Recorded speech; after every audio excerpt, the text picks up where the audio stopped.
There's a rather old story around about the priest who was pulled over by a state trooper because he had been weaving all over the road.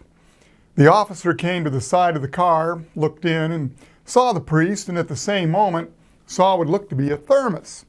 "So, what's in the bottle, Father?" "Nothing but water, officer." "Well, let me check."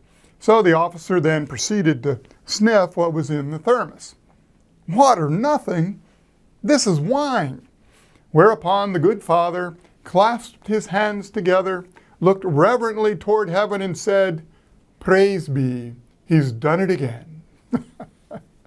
This Sunday we're going to take a closer look at that first miracle of Jesus, where he turned water into wine at Cana in Galilee, just 4 miles from his boyhood home of Nazareth. Now the question is often asked, why was Jesus' first miracle turning water into wine? Well, for one thing, wine is mentioned 235 times in the Bible. And along with water, it was a staple drink for the people in both Old and New Testament times.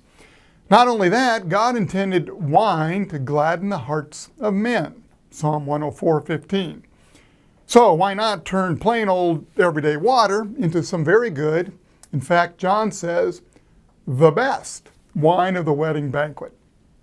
Of course, there's a deeper reason behind this first miracle of Jesus, and we get a hint in what happened just before the wedding in Cana. In John chapter 1, Jesus calls his first disciples, including Nathanael, who famously asks when he discovers that Jesus is from Nazareth, "Nazareth? Can anything good come from there?"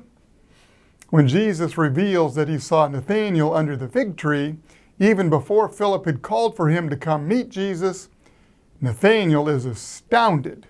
And Jesus says, "You will see even greater things than that."